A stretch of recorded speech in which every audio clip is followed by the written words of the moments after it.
It's a great turnout. You get over 100 people coming in. Awesome. Saturday afternoon. Okay, folks, there's still quite a few of you that have not chosen your breakout room. Please make sure you do that, and you will do that by placing the number of the breakout room that you'd like to be in front of your name. If you're new to Zoom, you'll just tap on your name under participants, and it will allow you to rename yourself. Please rename yourself with your number, and then please add your preferred pronoun behind that so that we can get you into your breakout rooms once that time comes. It will be much harder if we have to wait and do that later. So if you could do that right now, we'd really appreciate it. The breakout rooms are listed in the chat box. So if you look at the chat feature, the 8 breakout rooms are listed in that chat feature. Please select the breakout. There it is on the screen as well. Please select your breakout room and put the number in front of your name. So you're gonna need to rename yourself.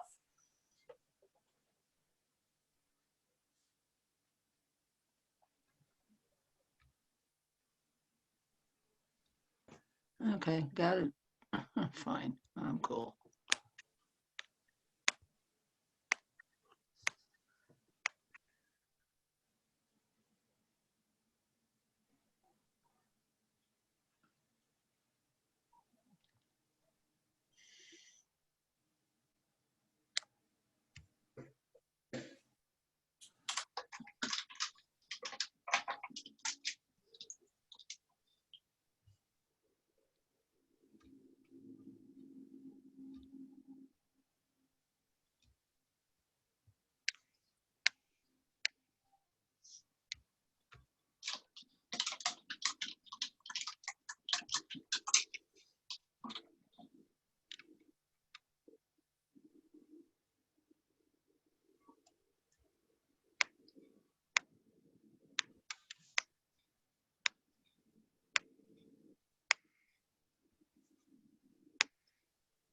Sorry to be repeating myself, but I'm gonna say it one more time. If you have not renamed yourself with the name or the number of the breakout room that you'd like to be in, please do so. The list of breakout rooms and the numbers are in the chat feature. So please go ahead and choose the breakout room and put the number in front of your name so that when we get to breakout session time, it will be really easy for our administrator to get people in the right rooms.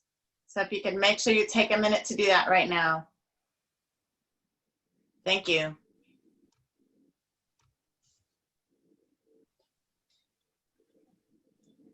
Also, while you're doing that, please add your preferred pronouns after your name.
Okay, I think we're gonna get started. Greetings, everyone. Thank you so much for coming today. This is our second virtual rally.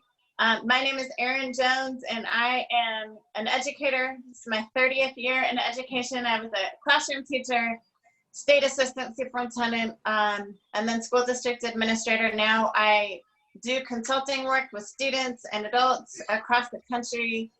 We hosted a couple weeks ago our first virtual rally that was mostly adults and young people running the breakout rooms. And they were so fired up at the end of the rally that they said, we want to host our own rally. And so today is rally number 2.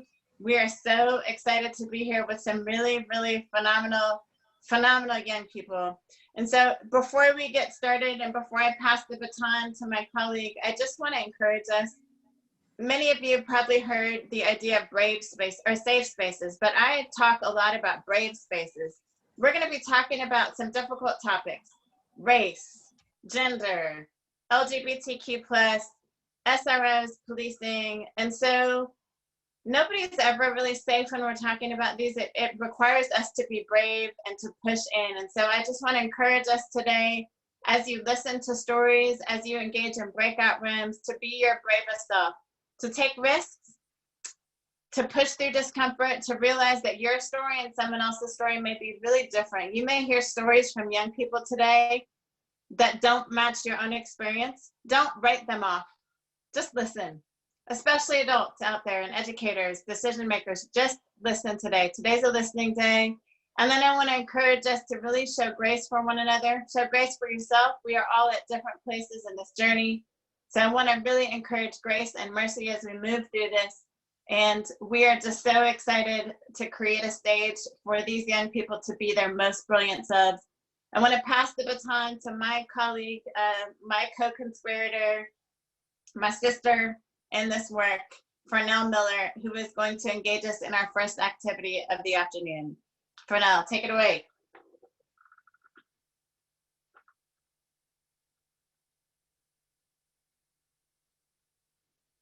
You may be muted for now.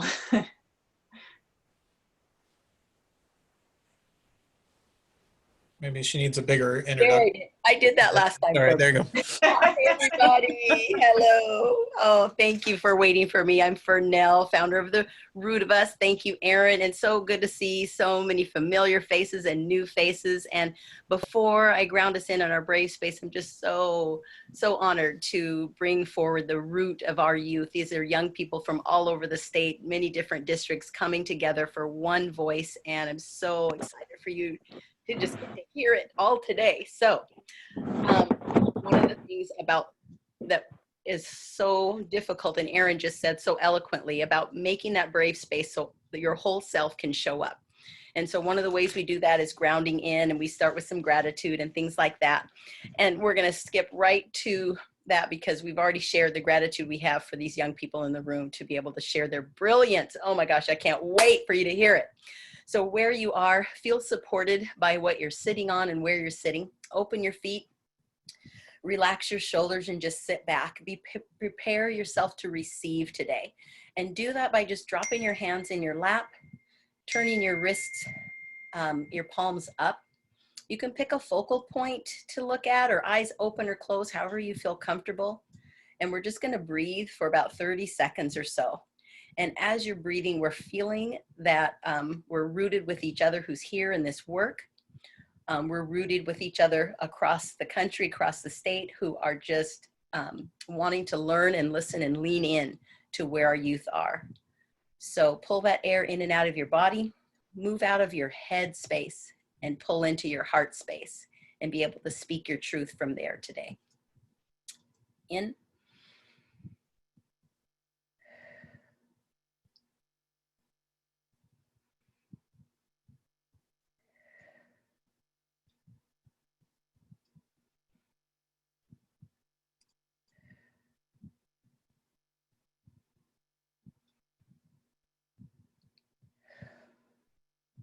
And one more big breath and bring yourself back.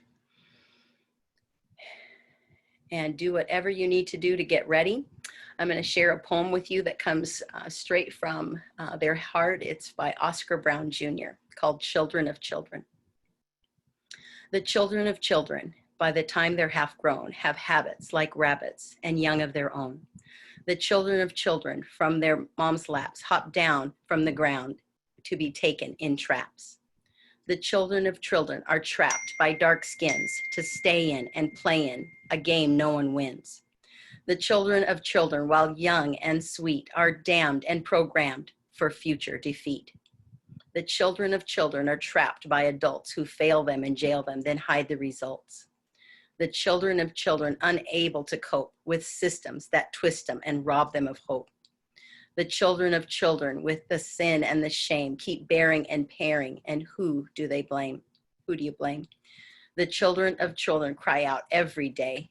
They beg you for rescue, and what do you say? These children are our children. They're all our children, and we will profit from or perish by what they become. And I want to pass it to our host for today is Dia Anoop.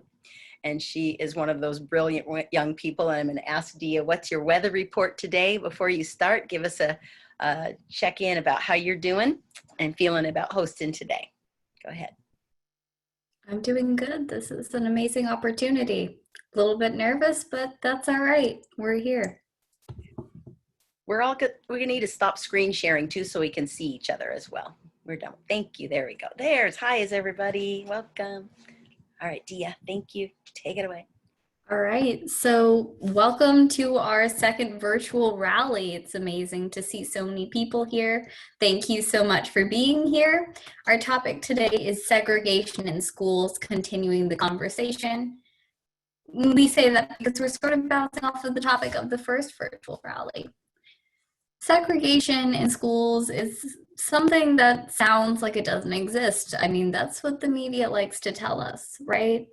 Segregation was something that ended a long time ago, along with the civil rights movement and the likes of heroes such as Martin Luther King. The reality is many civil rights heroes are still alive today, and the civil rights movement, it's an ongoing thing. And even the historical events we think of, they weren't that long ago. The fight for justice in America is alive and well today. People have been taking to the streets in hordes in the last couple of weeks. And that's a reflection of that. People will rise up to fight against injustice. And I know it's not practical for all of us to protest and to rise up in that same physical way. But the work starts in your head and in your heart. You have to do the work inside yourself first. And today is in honor of that. Today, I invite you all to think about how you fit into this situation, to think about how you benefit from the system or how it may oppress you. Because the reality is we're all a part of the system. We all enforce it in some way, or we all are oppressed by it in some way. And for some of us, it's an awkward situation. Maybe we're both. I know I feel that way sometimes. As an Asian American, it's a strange situation for me, figuring that out. When we talk about segregation, at least nowadays, we don't think of schools. But the reality is where it shows itself nowadays is in school.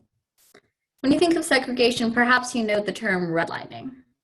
When low-income districts, predominantly those of people of color, were marked off, right? These areas were denied opportunities. And to this day, the people in those communities are still predominantly people of color and low income. And our education is based off of housing. It's based off of where you live. Thus, the education system is just as biased as redlining was back in the day. These effects still persist to this day. So today we're going to talk about inequity in schools. We're going to talk about inequity of schools pertaining to Black students, pertaining to Latinx students, and pertaining to other disenfranchised students, including special needs students, ELL students, and LGBT students. And with that, I will introduce our first speaker, Josh Benda is a 20-year-old political science major who works to promote social justice and policy reform. He's also running for Linwood City Council next year, which is amazing. Josh, you have the floor. Hi everybody. My name is Josh Benda. I am currently a Linwood resident, and she kind of introduced me. I'm 20 years old. I'm currently studying political science. I'm doing all of that, and I just want to say thank you guys to everybody here that came out to here to listen to us speak and us talk about these issues. Because because I've been doing a lot of protesting and been leading a lot of that, and most of my subjects been based off of police injustice and all of that. But I think education and is another huge aspect that we need to tackle on when it comes to segregation and unequal representation. And a little background on me is I'm from Providence, Rhode Island. That's where I grew up. I'm from the East Coast, and I moved out here to Washington when I was a freshman in high school. And where I was from originally was a lower socioeconomic area. So the schools were poorly funded, and there were a lack of resources, lack of tutoring. There were outdated books, outdated everything. And when I grew up in that, I didn't really know I thought it was normal, until I moved out to Washington my freshman year in high school, and I went to Kamek High School. If you know, it's pretty upper middle class, and so there was a lot of help, a lot of resources. And then I remember driving by the middle school when I first moved out here, and I thought the middle school was the high school, because that was like a similar size of what our high school would be in the East Coast. And obviously where I grew up, it was a predominantly African-American Hispanic area. So that's just the funding that we had. But being out here in Washington and being a predominantly white and Asian area, I quickly noticed the difference between how the education system ran and was funded. And there was like a lot more help and a lot more of that kind of stuff out here. And so that was something that I truly noticed, just being from two different sides of the country, got a taste of how race and all of that plays a part in how the education system can be ran and be funded as well.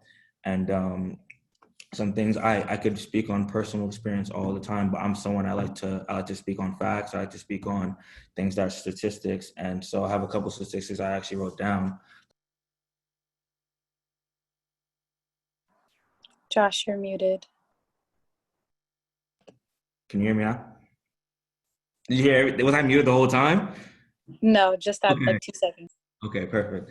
I just recently said that I know I could speak on personal experience all day and all of that, but I'm someone that I like to talk about statistics, and I like to talk about things that are factual, and so that people can get an understanding that this isn't just off of personal experience. This is a real life thing that we deal with. And some statistics I actually wrote down is just in school in general, with the education. So one thing I got down here is 1 in 5 white students took calculus in high school. 1 in 15 Black students took calculus in high school.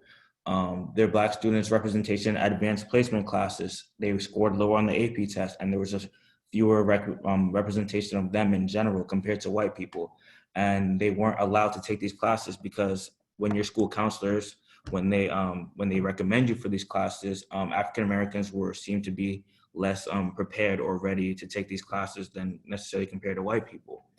And so they were allowed to necessarily be in these advanced classes that could help them in their education as well, because teachers didn't think they were ready. And me being an athlete, I can attest to that. I was in honors classes and stuff like that, but I remember when I go to my counselors, they're like, "You sure you want to take this in that class? This might be a little too much, or this might be a little it might be out of your it might be a little too hard to balance with school and athletics and stuff like that." And I had friends that were doing both. And I was like, why wouldn't I be capable of doing the same thing? And so that was something that I experienced personally myself. And then also in schools, African Americans are 3 times more likely to be suspended from schools than white people or just any other race. And so that's kind of a factor of saying that we also are seen as more of a threat in being in school than white kids are, and things we do, we're held more accountable than necessarily white children would be held. And so that speaks to that. And then also with the just with the teachers and the education system, 80% of school principals and teachers are in school are white people, and only 6.2% of all schools, all across boards, all education for all subjects were Black. 6.2% were African American. And so there's such a small representation of African Americans in the whole entire school system that that there's lack of diversity, there's lack of understanding. These kids, they've only had these white teachers and they've only had these white principals and all that. Then there's a lot of issues that African Americans deal with outside of school. And school is usually a safe haven for kids in general. They can go to and have these counselors and these principals that they can talk to that can relate to their issues, can relate to their problems. And not having that representation for people that can truly understand you and what you deal with, not just in school, but outside of school and what could be affecting you, even in your education. Because there are kids that I knew, and just from growing up in Rhode Island, that would walk miles just to get to school. And they were always late, or they would have certain situations going on with their family where they couldn't attend school because they were in an abusive situation or this and that and that. And not having other African Americans that probably have gone through similar experiences to be able to understand and be able to properly know how to handle those students, that could affect that students' chances of graduating, having a future, just because they don't have that representation to understand them and help them, guide them through that process as much as, and I'm not saying there aren't, obviously there are also white children that have these experiences too, and they also need that representation as well. But it's definitely a predominantly thing in African Americans communities, especially in these lower income areas, that they tend to deal with a lot of these kind of adversities. That it would be very helpful to have that diversity of leadership in schools that would be able to guide these students just as well. And another thing I want to speak on is just in our history books that they teach us, they tend to separate Black history from U.S. history. And they have a whole section on Black history, and that's the section where they kind of glide, they slowly go over, or not, they kind of hit the iceberg on slavery and Martin Luther King and all of that, and they keep it very surface level. They don't really go into depth about these things. And so they also keep that separate from U.S. history. But African American history is U.S. history. It's part of the country. It's what this country was built on. And so, and they refuse to go into depth about the things. There are a lot of African American inventors that I didn't even know invented a lot of things, or like came up with a lot of things that were a big part of our history to make our country the way we are. And they don't teach these things in schools. They don't show these representation of African Americans being all of that. And something that, and yeah, they kind of go over the civil rights movement, but they don't really go into depth about, there were more leaders than Martin Luther King and Rosa Parks. There were so many people, so many advocates, so many other group of representation, people that stood up and did all that, but they hit the very basics, and they try to keep it very, limited in these education books. And then it makes it not accurate for African Americans to have that accurate history be taught about ourselves.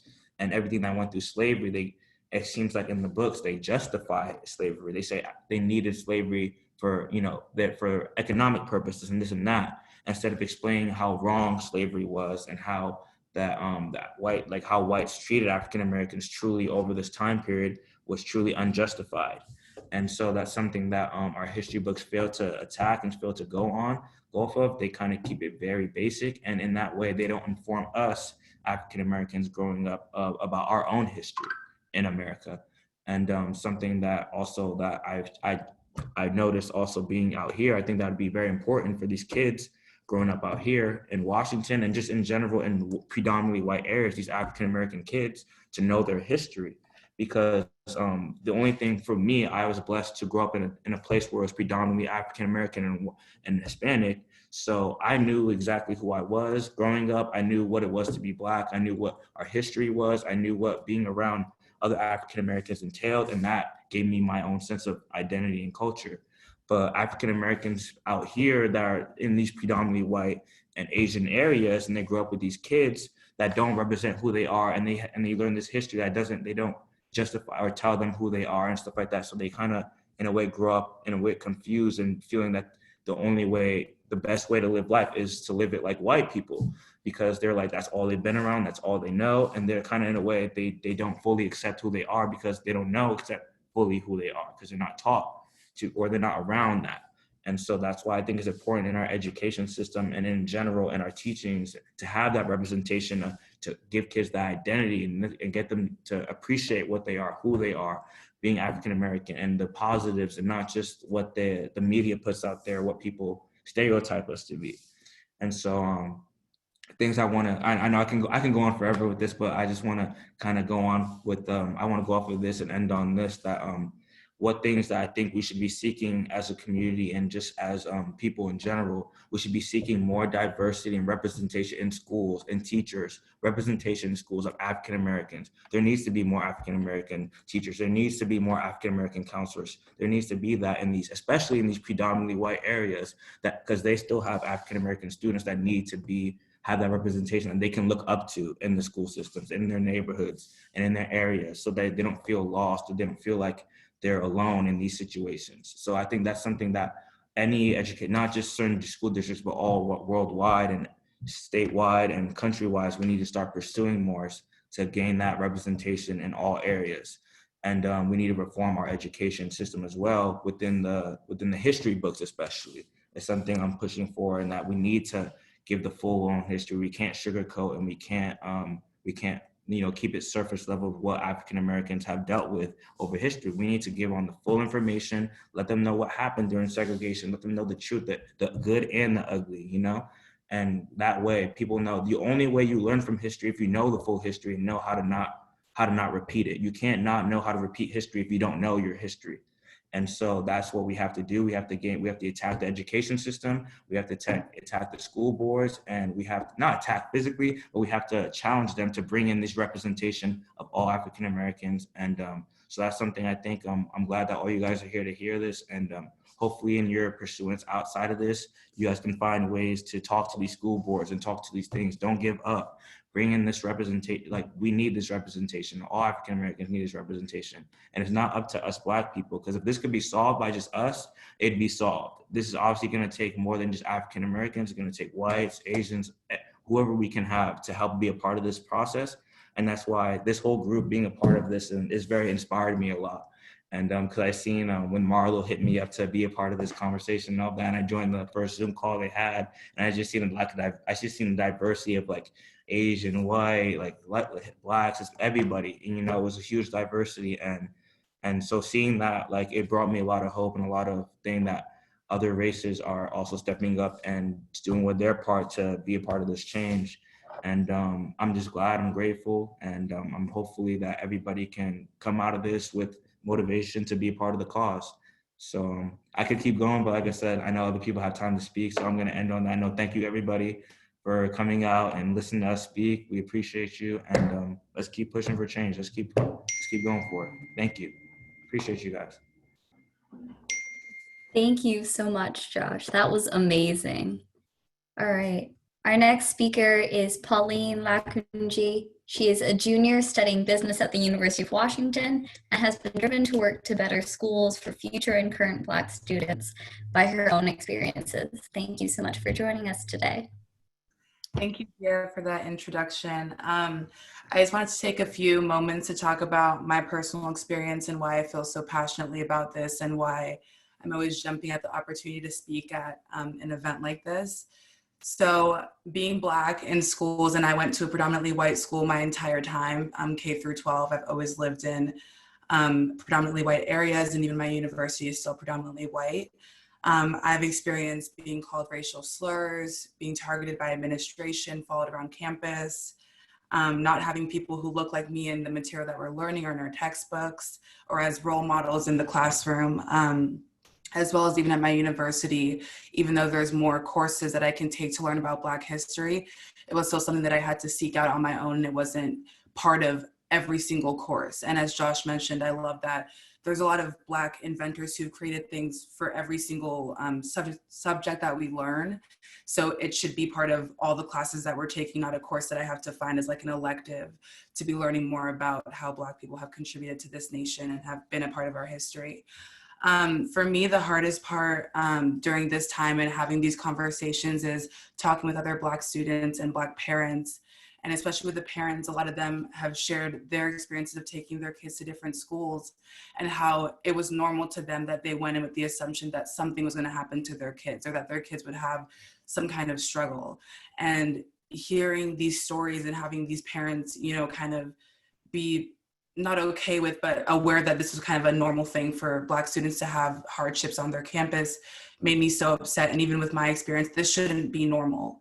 We shouldn't be talking about how it's okay for Black students to have extra hardships or extra challenges or be questioned by teachers or held back from taking certain courses. And so that's really prompted me to look at our education system and see what things we can do to really make sure that Black students are being protected and taken care of, and school is like a safe place for them where they can actually learn. And that's, you know, the purpose of our education system. And with all the other things that are happening right now, we kind of lose that for Black students. And in addition to updating curriculum and making sure that we kind of reform what is actually taught in our schools and what things are talked about, my main focus has been mental health. Even just my own journey. And I love how Josh mentioned identity, and growing up in a predominantly white area with a school that doesn't teach me about Black history. I'm about to be 21 and I'm just now starting to learn like who I am as a Black woman or what that means in this nation. And I shouldn't have to learn that, you know, after experiencing all these things that should be taught in my school. I should be represented in the books that I'm reading. And so that's why it's been a huge push for me to make sure that on our campuses we have counselors of color, teachers of color, administrators of color, to make sure that Black students feel safe on their campus and can go talk to someone and just work through things that they're experiencing either in the classroom or on campus or even outside, because there is so much overlap and it isn't something that is so separate like we try to make it. It can be very isolating and difficult to face these challenges by yourself, especially at younger ages. And that's why I'm really pushing for our schools to implement resources to help support Black students. Education is a very important institution, and I truly believe that changing our education system can change our communities, our society, and our world. And I just kind of want to finish off by saying I'm so happy that I continue to get chances to speak on this topic. I feel like for me, it's been kind of therapeutic to share my experience and to meet other people who, you know, can relate to me. And it sucks that it happened after I went through all these things in my schools, but it's great that the conversation is happening at all. And I'm so happy that everyone is here to be part of that conversation and to just keep moving this movement forward. We have a great momentum in the world that we can see like what's happening. And I don't want this to die down. And I'm so happy to be a part of this and everyone here to be a part of this as well. So we have so many amazing student leaders and speakers. And Marlo, thank you for reaching out to me to share. I'm always like jumping at the opportunity to do this. So we just need to keep this momentum going and keep making sure that we're addressing the needs of Black students and all other students that are disadvantaged or, you know, face different struggles than other students in schools, and make sure that schools can be a place that every student can go and learn their true history and be seen and be heard and feel safe. So I'm so happy that I got the chance to do this and that we're having this conversation. So. Thank you so much. That was amazing. All right, our next speaker is Mona. She is a 17-year-old poet and activist joining us from Prince George's County, Maryland, and she will be sharing some of her work with us today. Okay, hey everybody. So I will be reciting a spoken word today, and it is called George Wallace's Wish. Do you know what George Wallace's wish was for me? I bet he wished that this Black girl never had the chance to look down at her hands and see them free of chains. I bet he wished that my Black family continued to be tormented from the pro-Jim Crow views he fermented, because I can see his look of disdain. The pain he inflicted on African Americans and in turn on himself was a two-way streak. That must be why he got shot in my home state of MD 4 times with quite the bloody leak, when all he was trying to do was speak. I hope no one tries to shoot me down before I've had my chance to speak. Speak of what, you ask? Let's take a peek. In Baltimore, guess what I found? Chris Rock famously said that MLK fought for nonviolence, and today he's a street, and it don't matter where you are in America. If you're on Martin Luther King Boulevard, it's some violence going down. And he ain't wrong at all, especially when you consider the community's effect on its schools and where the money falls. According to the NY Times, school districts that predominantly serve students of color receive $23 billion less in funding than mostly white school districts, despite having the same amount of students. Still separate, still unequal. Some of you may be wondering, gee, how could they do this? Well, When money tends to follow white people around like Uncle Tom follows Jerry Falwell Jr., a lot of destruction tends to occur. That means communities like mine, and even worse, be more. I'm bright and good with words. I should be provided with the absolute best educational resources. Don't you concur? But you can thank people like Sir George Wallace, Mr. Segregation Now, Segregation Tomorrow, Segregation Forever. That thing white people did with redlining and leaving cities to go to suburbs to get away from integration and bring down the property value in communities, and in turn the funding they receive which strips money away from schools that now have Black students in them, quite clever. I live in Prince George's County, Maryland, the most affluent Black community in the United States of America. But even then, my schools look like it ain't been remodeled since 1967. A lot of the books they give us look like something that came out of a time capsule from 1911. The funding be so tight that my school has to choose between fixing the bleachers, but not the gym floors, or fixing the football field, but having everything around it look dead end. I don't want to look out the school window at dead land. So I ask, do you know what George Wallace's wish was for me? I bet he wished I had extremely low self-esteem and didn't refer to other people as queen, all to uphold the delusion of grandeur that is white supremacy. And you know what's some funny banter? The South and North going back and forth about racism and segregation. Liberal New York legislators and Congress people thinking the South is the scum of the earth and disgrace of the nation. But as my birthday twin, Brother Malcolm X said, you don't have to go to Mississippi to see segregated schools. The problems that the white liberals have been condemning Southern segregationists for exist right here in NYC. Remember that quote from the New York Times? Yeah. They have a lot of material to work with, considering the fact that the South is the least segregated in America and New York's school system is the most. Talk about hypocrisy. Stop worrying about everyone else and look at yourself and ask why you believe that white equals deserving of funding and Black equals deserving of nothing. Studies have shown that integration improves Black students' education, retention rating, and chances of going to college, which, by the way, has no negative effect on white students. College is another thing. We literally have PWIs, predominantly white institutes, and HBCUs, historically Black colleges/universities. And yes, there are more white people in the US, so they may be the majority. But when they also get the majority of funding and opportunity, providing them a better chance to go to college, well, yeah, white students will be the majority. They're the main ones prepared and can afford it more than me. There's segregation in our textbooks, separating the past from the present when they're intertwined, showing only Black and white pictures when Ruby Bridges and school segregation still are alive and well in modern times. Even Arthur Bremer, the man who shot Wallace, is alive and released from prison. How many statistics need to be put in your face to understand that segregation is hurting students of color? Students have to struggle to learn with underqualified teachers, lead in the water fountains and the walls, and bring that right back to their mothers. Stop ignoring such prevalent issues just because you think Barack Obama's presidency was the cure to the United States' racism. That ain't nothing but deflecting and crazy. So I ask you once more, do you know what George Wallace's wish was for me? Well, do you? It really doesn't matter, the man's dead. So please tell me, are you going to make his wildest dream come true? Thank you. All right, thank you so much. That was so powerful. Our next speaker is Jaden Sheffy. He is he's a student at the University of Washington studying ethnic studies and political science. He also recently graduated with a bachelor's in organizational communication and hopes to one day start a business to help inner city children. You have the floor. Thank you so much. I appreciate it. Just wanted to first off and say thank you for everyone for being here, and thank you for having me on. It's such a great opportunity to be able to speak. I'm super passionate about just this whole civil rights movement that's gone on since the murder of George Floyd, and I love getting opportunities to speak when I can. I just first want to start with my own personal experience.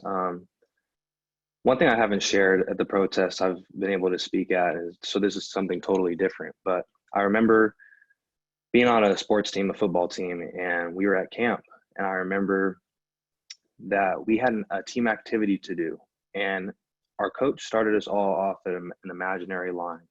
And he asked a series of questions, about 20, 30 questions, about different questions about each person's background, personal life, family life.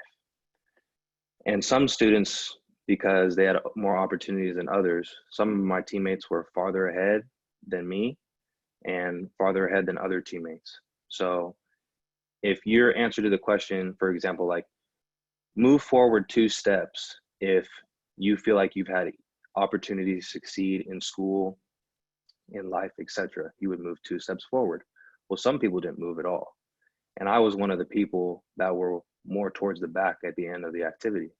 And I remember one specific question came up towards the end of the activity. And the question was, move 2 steps forward if you've been made fun of for your skin color. And I had to move forward. And I remember at that point, and for those of you who know me, I'm not really one to show my emotions much, but at that point, I just broke down in tears in front of my whole team. And at that point, it was a moment for me that I started to unpack what really my emotions, feelings were towards being Black in America. And as we continue today, I see that in public schools and the way Black kids are treated, it's totally different than others. And what I love about that poem that we all just heard, it was super powerful. It was about opportunity. And it's a reality. There's not equal opportunity in this country for Black people and people of color. I want to first give you guys kind of some historical context on suburbs. So suburbs is a term that is honestly recently kind of discovered about 100 years ago. And what happened is that back in the day, suburbs were houses that were built, obviously, that people could live in, and it only costed to purchase around $10,000 to $20,000. And what happened was, the rule was suburb homes could not be purchased, bought, or sold by African American people.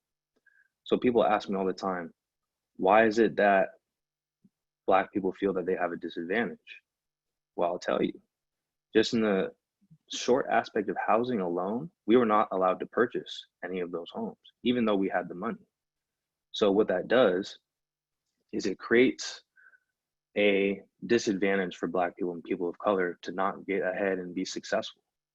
So what happened is these white families that purchased these homes, they were able to use that leftover money that they had for down payments, giving it to their kids, helping them out with college, helping them out with the future. And we were not given those opportunities.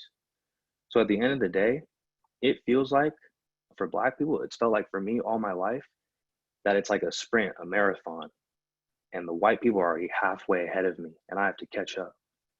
And at the end of the day, one little error, one little mistake that can be seen or something that people don't recognize, I am held to a way higher standard than others just because of the color of my skin.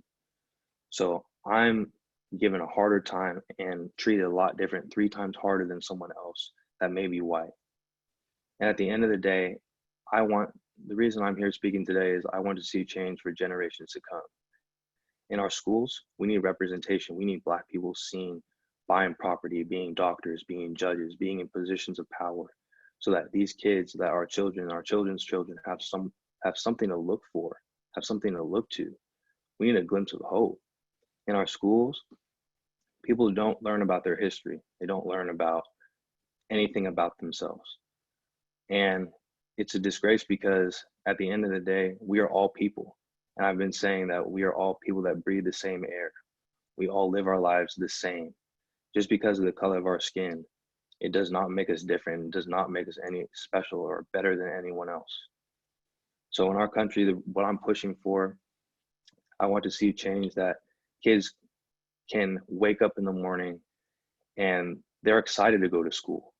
They're not ashamed and they're not disappointed that they have to go to school and go to class and not hear about their history and be tormented by words about people using racial slurs against them, calling them out, singling them out, and not including them in anything. Based on my own personal experiences, I've had many situations, I could talk about it for hours, about how kids have treated me different just because of the color of my skin. And I just really I want to wrap up with this. In our society, I think one thing that we can all attest to is that if we don't as people and as kids, we don't have someone to look to, it really affects our mental health. It affects how we live our lives. It affects how we think. And our mental health is so dwindled down in our society and as kids that you start to lose hope as an individual. So I hope that we would change, that we'd have Black counselors, we'd have Black teachers, Black principals, people in positions of power that are able to come around and surround these kids to help them out and become empowered and to feel encouraged. That at the end of the day, each student, each kid has an equal opportunity to be successful. So I appreciate everything. Thank you guys so much for supporting and allowing me to speak.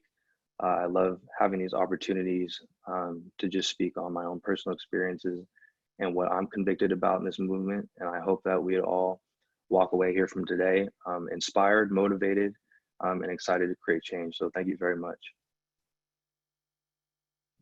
Thank you so much, Jaden. That was amazing. I'm literally speechless.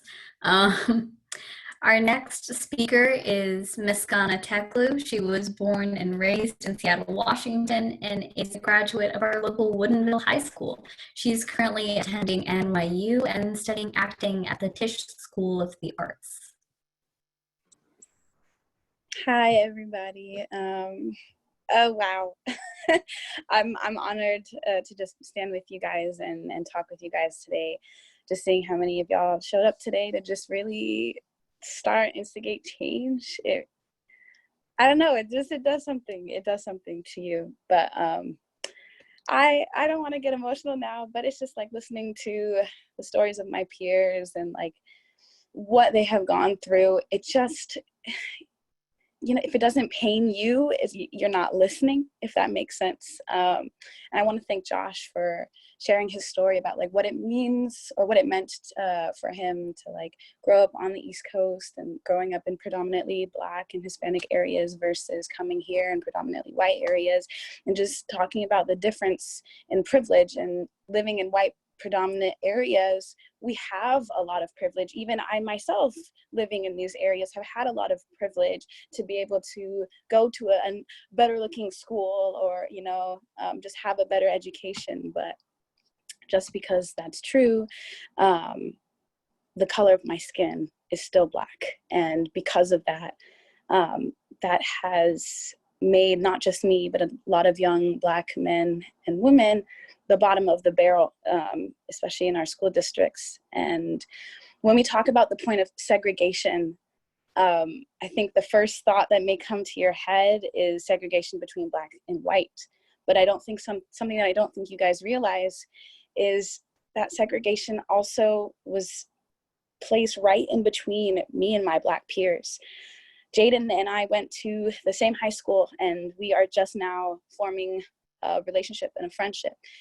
Christy was in the same, Christy, I don't know if you guys know who Christy is. She was in the same school district as me. And then Pauline, she went to Bothell High School, and we all didn't know each other. We didn't have the opportunity to get to meet each other because we were segregated. We were made sure that we were separated because we knew that if we came together, we would be labeled as the Black group or the Klan, and that would instill some sort of fear into the schools. But really what they were trying to do was they were trying to make sure that we were separate so that we wouldn't start to actually understand, wait a minute, we're all going through the same thing. We're all feeling the same pain. We're all feeling lost. We're all feeling unseen. We're feeling devalued. And that sense of identity that Pauline was talking about, like, it pains me because we were on the same page, and if that can't just be she and I, it was Jaden, it was Josh, and that's why we're here, is for these next generation of children to be able to have a chance to, I don't know, just, you know, figure out who they are as people. And when we talk about when we talk about Black history, and how when we say like Black history is American history, like someone mentioned it in the comments. They said education is liberation, especially for young Black people. And I tell this story a lot. When the movie Hidden Figures came out, I remember sitting in the movie theater, and at the end of this movie, like my little Black self, I looked up and I said, wait a minute, how come I didn't know that I could be a scientist? How come I didn't know that I could work for NASA? And I wanted to learn more about my people and because I deserve to. Young Black men and women deserve to, because more often than not, we're told, oh, you're gonna play sports. Oh, you're gonna go sing. And, you know, acting is my passion, and I'm so blessed to be able to just dive right into my dream. But as a Black woman, there were more options for me. And I loved math growing up. I loved writing and English, but I wasn't supported in that lane. I wasn't pushed to do that. Even though I was top of my classes, especially in math class, I loved doing it. But when I wanted to step out and go do running start at Cascadia, I was a straight A student, but my own advisor was like, I don't think you can do that. I don't know if that would be best for you. I think you should just stay here. I said, why? All of my credentials are here. I'm top of my classes. I'm getting straight A's. I want to do better. I want to reach more. I want to learn more. But to be discouraged, even though my white friends were pushed to go and do running start, like I felt like I was robbed of me, of myself, of my future in a sense. And thank God I was surrounded by women that, like my mother and my grandmother and my aunt, who, you know, pushed me to do better. But what about those young men and women that don't have that pinnacle, if that makes sense? But I'm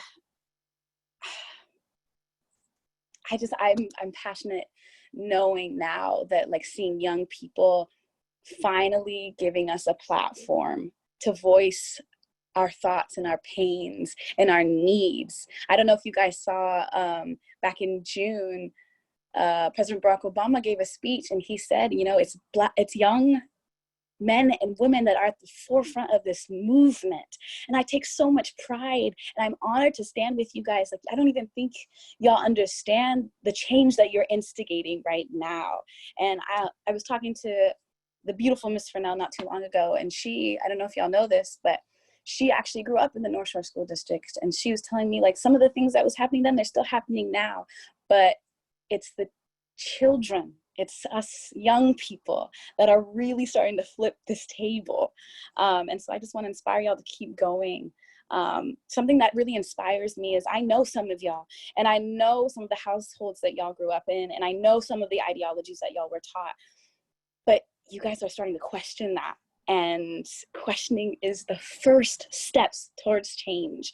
Y'all are telling yourselves, you know, maybe the outlook on life that I was taught maybe isn't the right way to live life. Maybe this isn't a healthy sense of morality. What if Black lives really do matter? What if they really aren't being treated fairly? What if they never really do see justice, you know? And when you start to ask yourselves these questions, you start to defy what you've been taught, your eyes are open. This goes for me too. Do you know how much I've learned as a Black woman in the past couple months about literally everything in front of me? And I crave to learn more. And that should be where all of our hearts are right now. We should crave to want to learn more. There's been a perspective that we've been taught, but I'm sure y'all have heard this before. There's always two sides to a story. There's always multiple perspectives. So I'm just so proud of y'all for really taking the steps to change that. And I take so much pride now saying that I'm from the North Shore School District, where my peers are really just being brave enough to say, you know what, I don't care what society may think of me. I don't care what my peers may say, because I know the truth. I know that Black lives deserve better. I know that children deserve a chance at a better future. I know that human life has value, no matter who they are, no matter where they come from. And simply just because we want, and Ms. Fernell said this earlier, we want to give our children a better world so that they don't have to suffer. They don't have to go through what we went through, because nobody deserves that, especially children, especially these children. And I fully full-heartedly believe that that change is coming, and y'all are the instigators. Y'all are going to be the witnesses of that change, the barriers of that change. So just keep pushing forward and keep being brave. Love y'all. That was beautiful. Oh my goodness. I keep saying that to all the speakers, but you guys, how amazing are our speakers today? All of you guys are wonderful. Thank you so much for being here. And with that, we're moving into the breakout room portion of the evening. Yay, it's going to get a little interactive.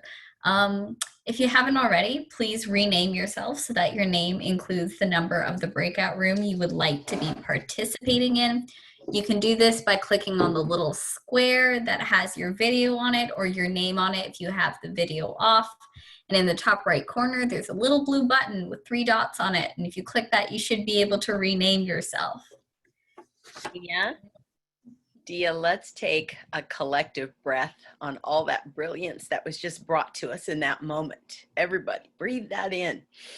Very good idea.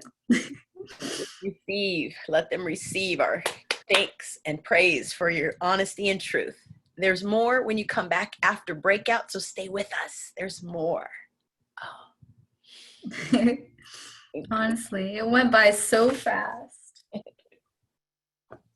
All right, but while we transition, oh yeah, I also have another person to introduce to you, our own Caroline, who made a beautiful video to share with us today. It's a video of our NSD students, not just NSD, but our local students addressing racial inequity and how they and their peers experience it.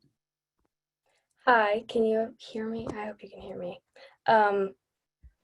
This video will be posted on Instagram, YouTube, Facebook, I believe. So if you want to share it, those links will be in the chat.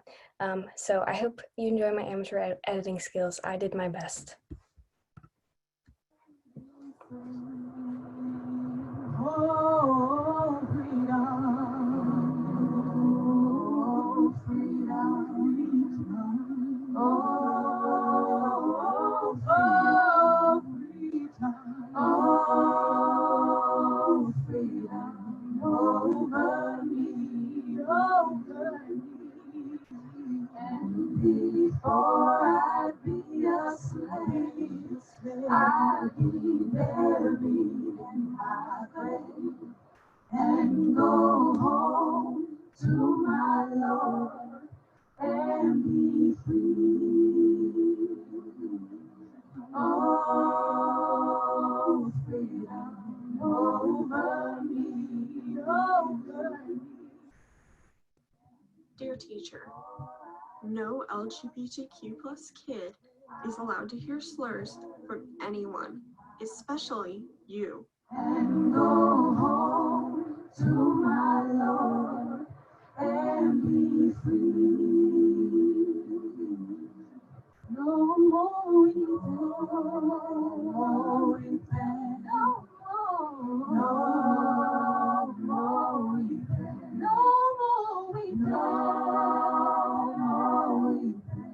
over me. And before I be a slave, I'd be buried in my grave and go home to my Lord and be free. Oh, freedom,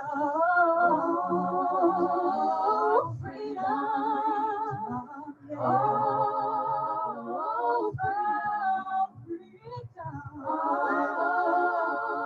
freedom over me, and before I'd be a slave, I'd be buried in my grave and go home to my Lord and be free.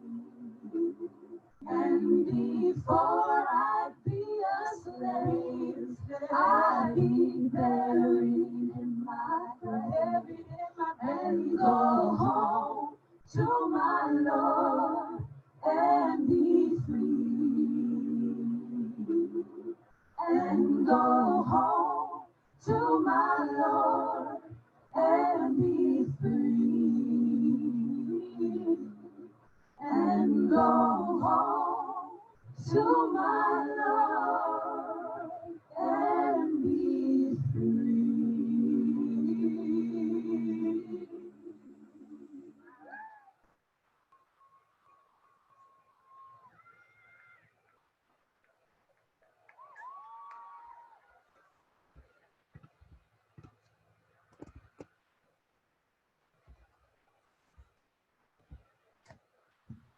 right, thank you so much for that. That was beautiful.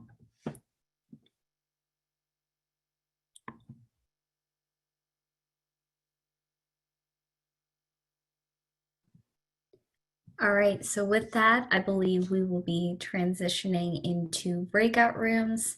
This may take a moment, so thank you for your patience as we get that sorted out.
Hello, everyone. If you are still in the main room, it means that I would love to place you in a breakout room. You should have received a private message from me in the chat, and I'll post the rooms again. If you would like to verbally tell me which room you would like to be in, that is possible as well. I know tech is not ideal sometimes, so let me know, let us know.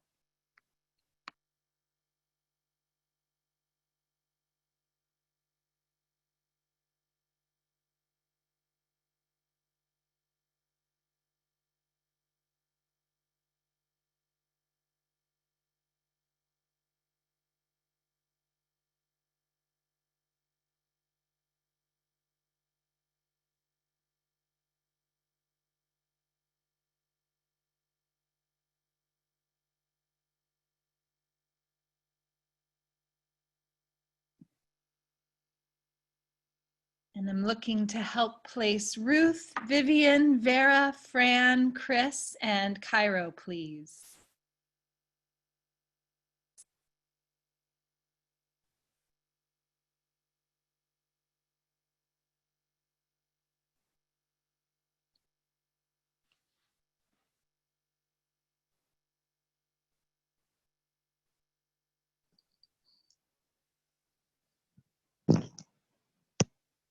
I can go to one. It doesn't matter.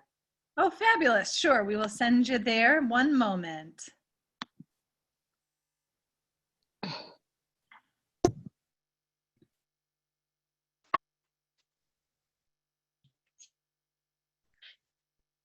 I signed up for 4. Oh, sorry, it got removed from your nameplate. My apologies. We'll get you there. Good seeing you. Mm-hmm.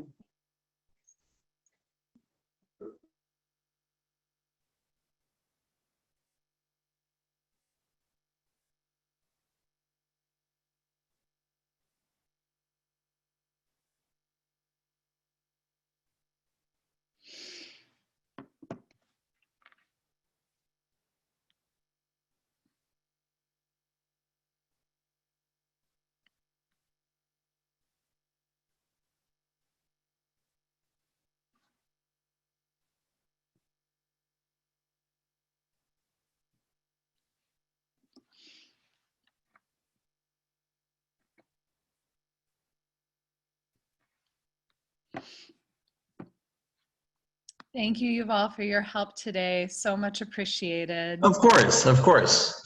It's amazing. No, like I enjoy these. I love listening. It's so amazing. Right? So much incredible stuff. Yeah. Oh my goodness. Oh my goodness. I'm hoping the breakout rooms went okay. Fernell is texting me right now, 5:40. Okay, perfect. Okay. All right. I've been sitting so much at my computer, my back is starting to hate me. Oh no. Oh no. I was talking to April because she's been in the car for so long. I was like, I hope you have have lots of pillows and lots of snacks. And she said she did in fact have both, so that was good. Yeah. Yeah. Oh. Oh. So yeah, okay, I think I'm wondering if I should jump into one of the group. No, I'm not going to do it. No, I don't think that's the smartest move because you never know what's going to happen. Nope, not going to do it. It's just it's so nerve-wracking being out here and not knowing what's going on. Yeah, true. Okay, so we've got until 5:40 to make sure that things don't collapse and do that thing. Yeah. We'll see what happens. Yes. All right. I'm actually going to have a little bit of dunch, I guess it would be. So I'm going to turn my camera off, but I will still be here and be present. Okay, cool. Yeah, I'm going to do something similar, I think. Great. I'll try to remain nearby. Thank you. Welcome to you. We have just broken up into breakout rooms, so that's why there's so few of us here. Good to see you. I will, in the chat, Mel, I will place, I hope it's okay to call you that. I will put the names of the groups in the chat. Feel free to let me know in the chat or by changing your nameplate what room you want, and we'll send you out there.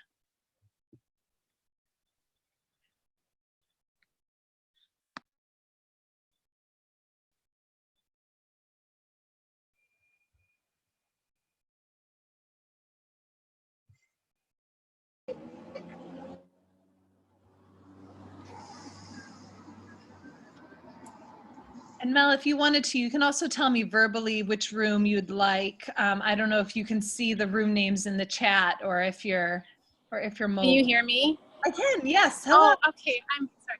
I want to see Jaden, Sheffy, Okay. and I'm totally not good at this, so I don't know what I'm doing. No worries. Let me look up and remember what room they're in, and then I will put you there as well. Okay, and I think it's education or something. Okay.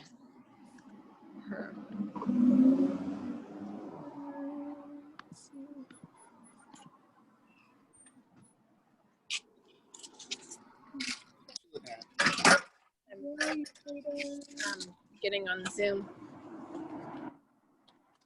You don't see it?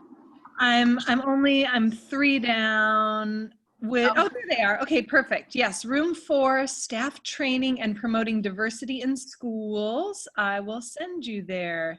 Thank you so much. Awesome. Thank you so Thank much. you. Yes, thank you.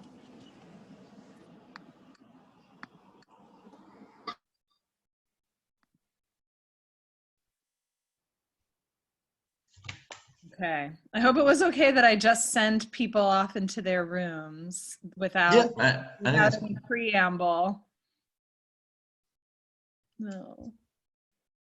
Okay.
Welcome, Anoop and Jessica. We are currently in breakout sessions, which is why there's so few of us here. I'm going to put the different breakout sessions in the chat, and feel free to tell me out loud in the chat or by changing your nameplate which room you'd like. Good to see you. And I'll get those in the chat for you.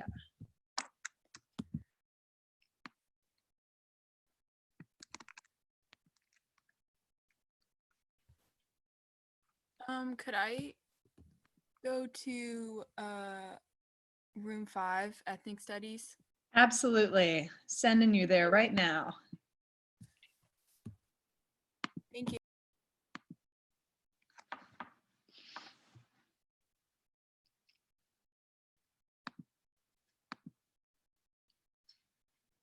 Sorry about that. I was getting dinner going. No, no worries. It was totally fine. It was perfect. Perfect timing. We got him.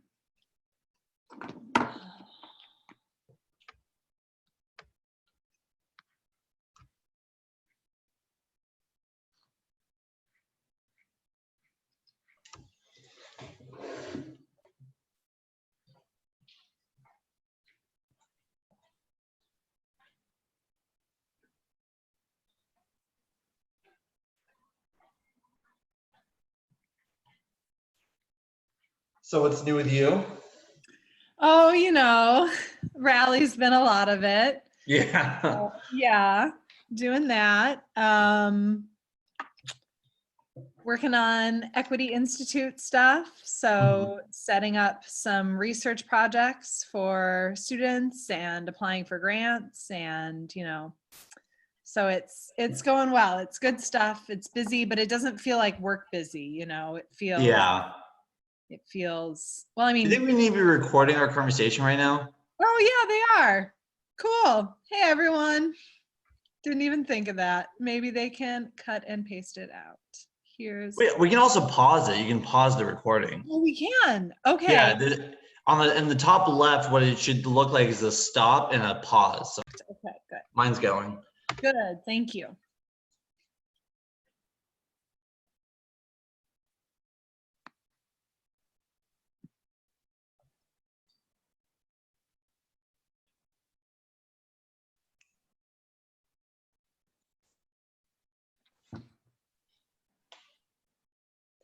Welcome, Noah. We have folks in breakout rooms that are actually ending in 1 minute. So if you would, welcome to you, and we'll all be coming together momentarily for our closing session together.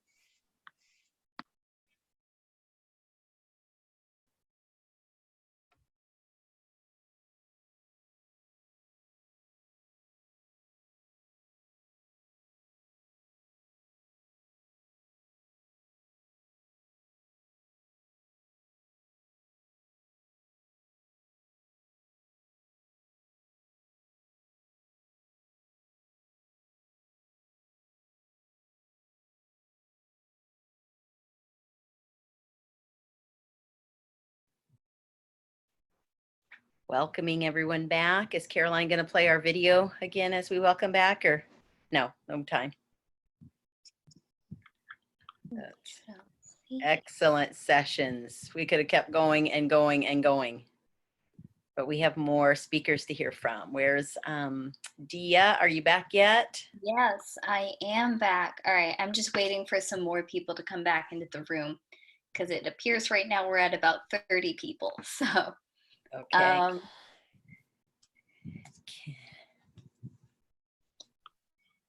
Did we begin the countdown for rooms to close? Yes. Cool. Yes. Give him All about right, 30 seconds to come back. Lovely. Our numbers are right back up.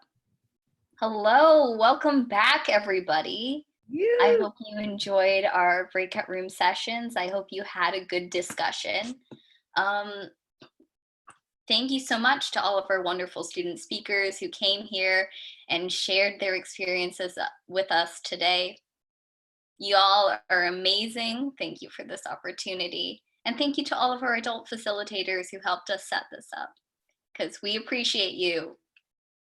All right, so now we have Now we will be sharing a video by the Craig family. They are our final speaker.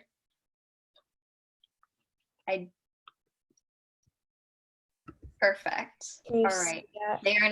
They are an Indigenous family. They sadly couldn't be with us today in person, but here they are via video sharing their experiences. Hello, my name is Kamaikan Craig. I'm from the Tulalip tribes in Yakima Nation. I'd like to start off by saying that I have a lot of experience throughout the 12 years that I went to school about learning my native culture. I can remember many non-native teachers telling me about how we were all colonized and killed off, but that's not the only way to teach about native culture.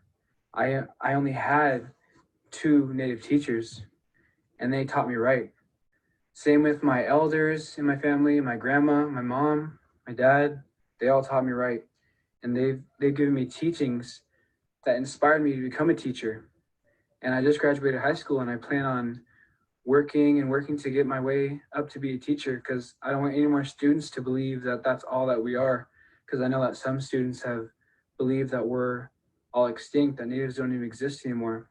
And I want to really change that. And I'd like to introduce my sister here. She has some words to say. Hi, my name is Kamaya Craig, and I just want to start off by saying throughout my education journey, I believe that I was missing native knowledge that I should have learned, and I didn't. And it didn't really affect me because I was taught at home by my grandma and my elders, but other students, they don't get that knowledge and they don't get those teachings. And that really sucks because they should, they should learn those things. And I believe that native teachings have been taught wrong for so long that it's time to make it right. It's time to teach it right. They know that we are colonized, and okay, we were, but there is so much more. We are still here, and we are still strong as a people. We are a community, and although we went through a lot, we all that they are teaching is when we got colonized and after, and barely after. We are still here, and I believe that we should be taught the right way. My ancestors their story should be told all the way through. It should be important, and that's all I have to say. All right, that was wonderful. So thankful to hear from everyone today. Thank you to you all for being here. That was our final speaker, and this brings the rally to a close. Oh, yes, Fernell. If you have a minute to have Vincent to share a little bit about Equity Institute and wrap up so people can get hooked into that. We've got time for him now. All right, Mr. Vincent Perez is the director of Equity Institute. His work is dedicated to the art and skill of facilitation, as well as a meaningful learning experience. Thank you so much for being here. Thank you. I have a few slides. It's just how I like to teach. Got some visuals. It really is an honor to be here. Yeah, so maybe the last youth speaker, but not the last speaker here. All right, historicize and humanize is what I've been invited to speak. I actually debated whether or not to put this degree on here, my MPA, Masters of Public Administration. And I thought, darn it, you know what? I worked really hard for this. I'm gonna put it in there. And I wanna say this, that even in my master's degree, which I only wrapped up maybe 2-3 years ago, I had imposter syndrome. I experienced that, do I belong? Do I fit here, right? As confident as I am, as educated as I am, even in the higher institution, I was still feeling that. I felt it as a young kid and as an adult. So that's real, right? These spaces. So historicize, what do we mean, y'all? I'm inviting your intellect, right? And when I talk to teachers, right, say this is more than our intellect, right? It's our whole person, right? And this is hard work because we're talking about our hearts, and hard work is hard work. And when we think about historicizing, really want to consider who we are, right? Let's historicize people, our ancestors, your ancestors.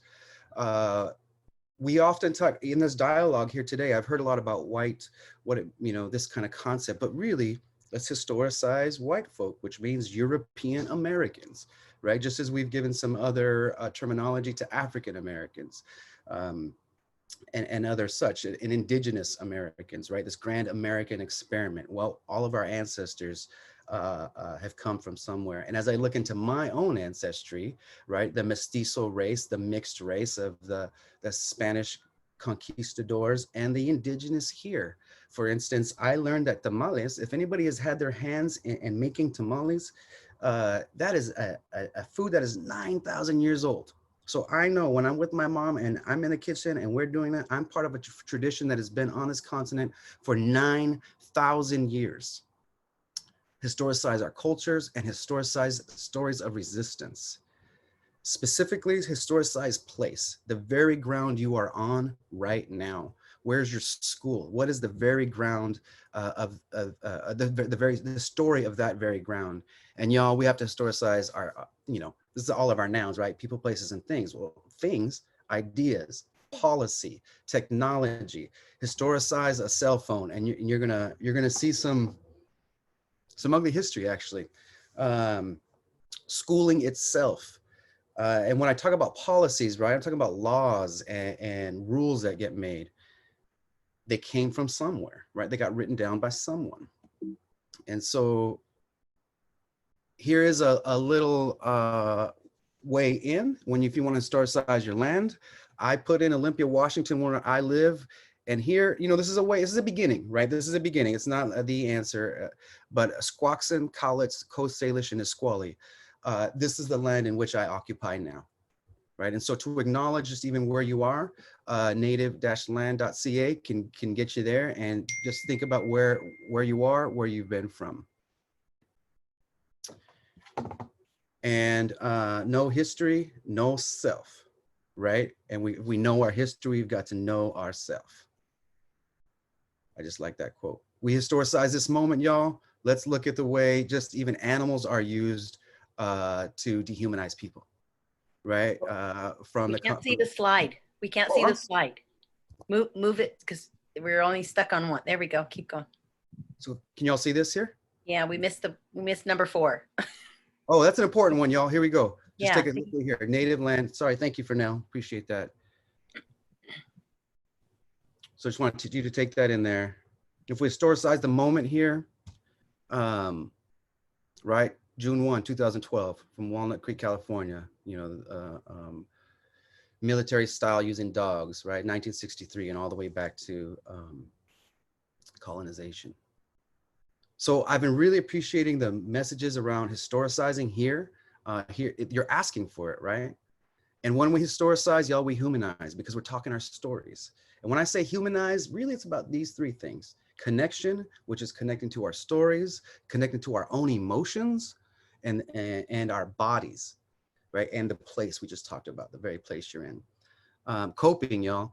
And how do we cope? We connect. We got to be with other people. Healing does not happen in isolation. I've read a lot about that. We must have relationship to heal. And so I think the skills of healing and rhythm, y'all, playing the drum. The drum is a heartbeat of our humanity. All of our ancestors, and I say all of our ancestors, played that animal skin drum that was part of all of our humanity's cultures, all continents. And competence. What do we got to get good at? Connecting, once again. And art and science and resistance and all that you're already exploring, right? Go continue to get better at all those things you do. That spoken word today, that historicizing, all of your art, all your brilliance. Yeah, just get really good at it. Keep getting good at it. Person's a person through other people. You may have heard something like that.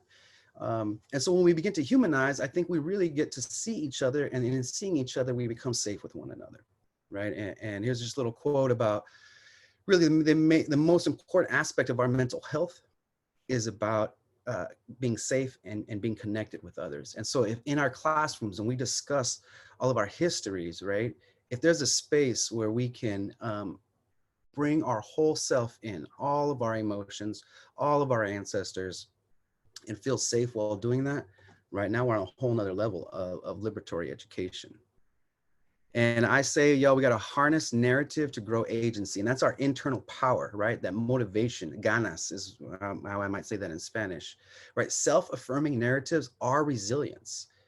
And when we think about counter storytelling, right, that you're doing this right now, this very act, this gathering right now is a counter story, right? So this quote here, until the lion learns to write, every story will glorify the hunter. I've heard again, especially in the ethnic studies breakout, how, you know, the hunter's been glorified again and again. Well, this is an active resistance that counters the master narrative or this bigger meta narrative, right? And this happens at all grade levels, y'all, all grade levels. All people can be historicizing.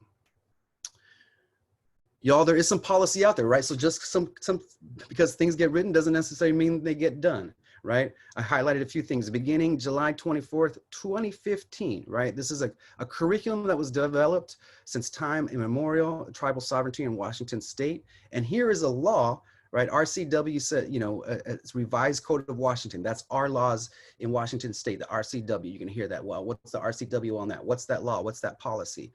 And it says the review and adopt when school boards get new curriculum for social studies, they shall incorporate curricula, right? So this is, it's not quite a must, but we're getting there. So you know this exists, you can demand back at your schools and say, hey, we're since time immemorial, y'all. Have you not changed your curriculum at all since 2015? Because if you have, the law says we're supposed to invite this in here. And when we do that, when we have a true invitation in, this is my grounded theory of emancipatory education. Like, what are we really doing? And I've heard these words here today. We do identity and we do dignity. We look at our self-worth and the worth of those around us. How do we do that? Well, I just told you, y'all, this is the how, this is the answer. We got to historicize and we've got to humanize because so much dehumanization happens. Right? When we hear dehumanizing language, well, the solution is to humanize each other, both certainly the victim, but also the aggressor, right? Where do they learn this? How do we humanize and historicize the story that they are telling in their minds about others that's oppressive? Why do we do this, y'all? And I've heard this today: healing, mental health, and liberation. Liberation from what? And healing from what? Structural oppression, right? Because it hurts so many of us. And I'll close here with these three concepts of when we humanize, when we connect with one another, asking permission. If I've learned anything from my studies, indigenous epistemology, right, native knowledge, asking permission before you do anything with anyone is critical. So before you go to a tree and you touch the tree, ask the tree permission, right? I've learned so much about asking permission. And I think if we ask permission, we would have so many less social ills than we do now. Solidarity, I got to go to Standing Rock, and it changed my life. I was preparing for an experience of pain and grief. And what I ended up with was the most profound solidarity of my life. There were people from all around the globe gathered there for this one true life source, and that is our water, right? Clean drinking water, the source of all life. And finally here, gratitude. Gratitude is a practice of the prefrontal cortex. It's like working your muscle, right? Your brain muscle. Well, when you get to gratitude, you lift that in a heavy way. Every morning, if you can wake up, the first thing you do, right? Science proven, evidence-based, first thing you do when you wake up, before you do anything else, consciousness comes, think of 5 people that you're grateful for. And I can guarantee if you try that every day, your days are gonna go a lot better. There's a little bit.ly here at the bottom. August 8th, youth virtual rally, that's YVR, for my share if you all wanted any of those slides. Thank you so much. For the Equity Institute, I just ask that young people, I want to help you research and legitimize all this powerful work you're already doing and speak to power, speak to your school boards, speak to your city councils, speak to your newspapers, write letters to the editor. So join us on your efforts as you continue your own studies.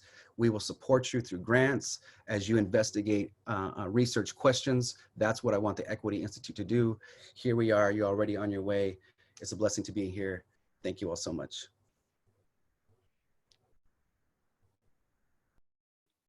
Thank you so much. We appreciate your support so much, Vincent.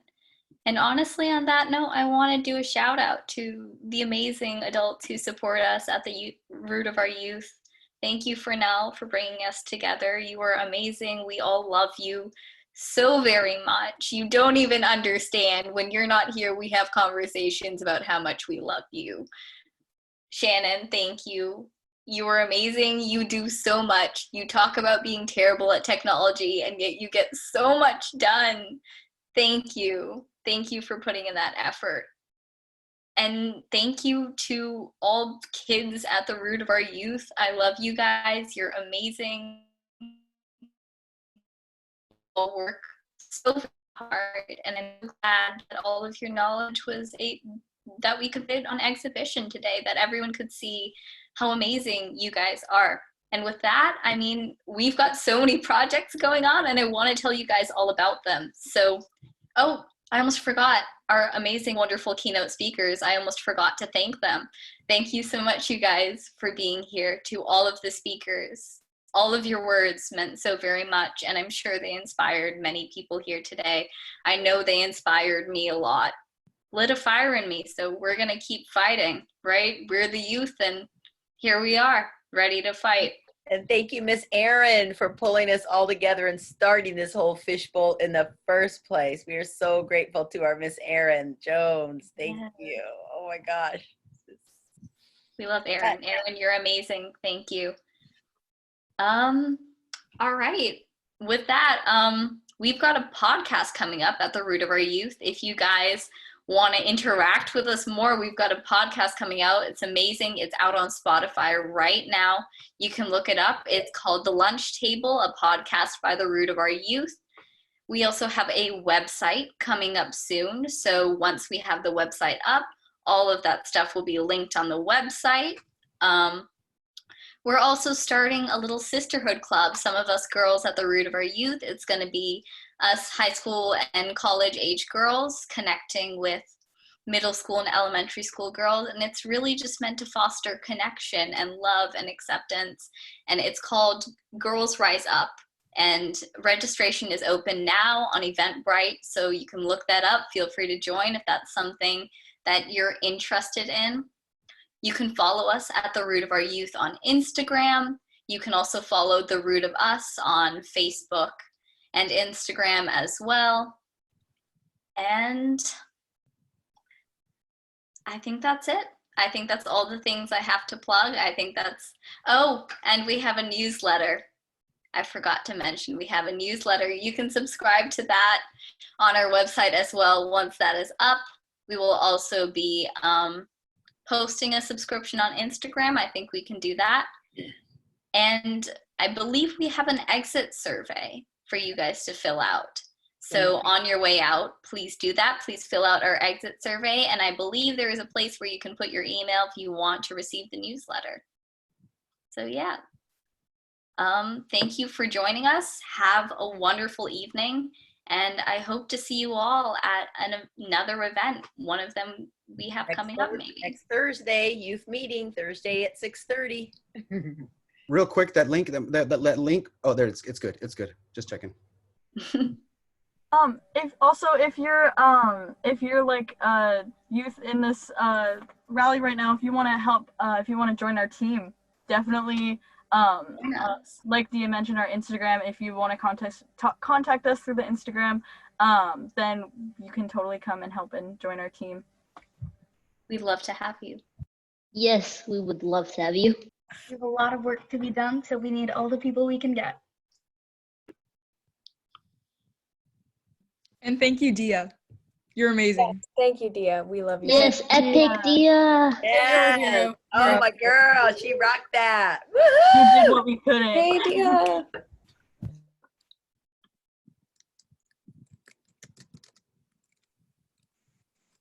I think that's it. Bye, everybody. Thank you all. Thank you. Give me a smile so I can take a picture. Damaris, I see you. Woo! There you go. More pages. You take second page picture. Thank you all. Appreciate it. Third page picture. Bye, Maya. There we go. I got page 4. Even I got pictures of your names. Thank you, Fresnel and Shannon and company. Oh, thank you, Aaron. Thank you, Joel. Thank you, Eric. Everybody. Thank you all for stepping in last minute. Thank you, Vincent, for closing us so well. I know. Yes. It was Thank you to amazing. everyone here today and all the amazing speakers. Okay, I gotta go to another event. Bye, everybody. All right, bye-bye. We'll record. We'll see you. Bye. Thank you. That was awesome. Anybody who has ice cream, go get it. Quick. Run. I gotta get my bar. I gotta get my coconut bar. Let's eat some ice cream in the sun. Go take your computer outside. That was so. It's done. We're done. Oh my gosh. Oh my gosh, guys. We did it! Yes. I love that.